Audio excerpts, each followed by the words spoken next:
In today's What's Wrong with This House exercise, John and I are analyzing the Edgewater, which is a 2,035 square foot, 3-bedroom, 2.5-bathroom, single-family house located in the Lakeside Preserve development in South Fulton, which is a suburb of Atlanta. If you want to see our slow home test score for the project, you can click on the link at the bottom of the post. So it scored 9 out of 100 on the walk score, so it's car dependent. Very if car we dependent. Just look at the site plan, you can see that it's a typical suburban type of development. And Right. so we don't give it any environmental point No. or location points. We also don't give it any environmental points Because there's no mention Nothing of that anything they talk They've about. incorporated no features. To talk yet. about siting, I think that the siting is actually it's pretty good for that kind of suburban situation. Yeah.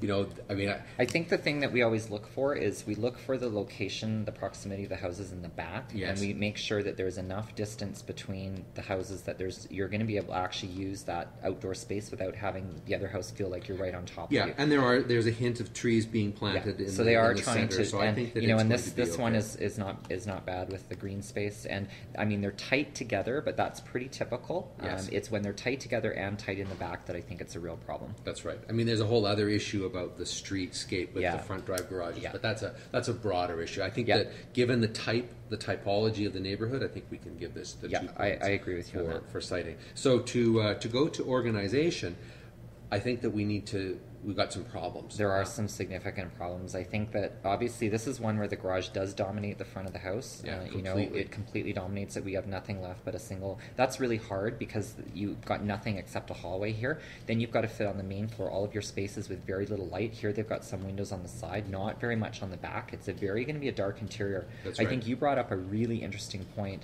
and that was the fact that on the second floor we've got service space occupying one of the only walls where we're actually That's going to have a clear view, which is from an organizational point of view a real problem. Right. So when you first look at this plan, and if all you did is look at the plan, you would say, oh, well, that's not so bad. I've got lots of windows in my master suite. I've got 2. I can put a bed there. That's okay. I can look out that way. And in the great room, I've got a fireplace there, and I've got windows on this side. What's the big problem? I've got another bedroom that's central. I've got a window. Yeah. But now let's go back and zoom in Look on in the context. At that I mean, context. those again. are Look, side yard we've got conditions. about 8 Yeah. to 10 feet in between each one of Yeah. those.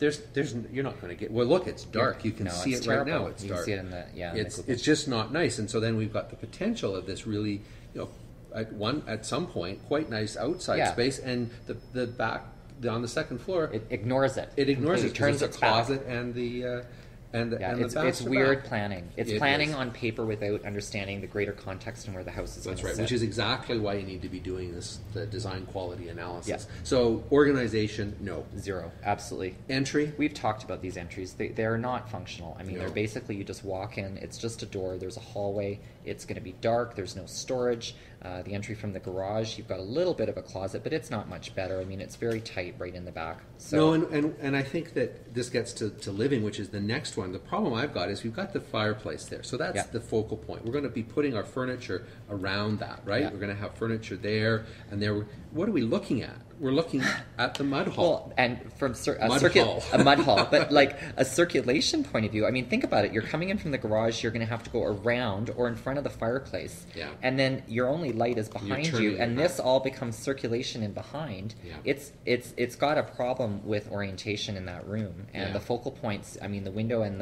the fireplace are not working well together. That's right. The other problem that we had was the bedrooms, which obviously Yeah, the 'cause master their suite side yard and conditions are that's not right. good. Yeah. And the bathroom, the master bathroom. Well, it's- we just don't like the split sink with the door coming in between it, and then your focus is on the supersized tub. You know, it just everything just feels very choppy. yeah. It's not a very good design. Other than that, the other 2 bathrooms are pretty good, but Yeah. that one I think is Yeah. a little problematic. And so it got a score of 8 out of 20, Which is not very good. no. So we're interested to see what you think is the worst part of this house, and which do you think is the best. Yeah. And we will see you tomorrow. See you tomorrow.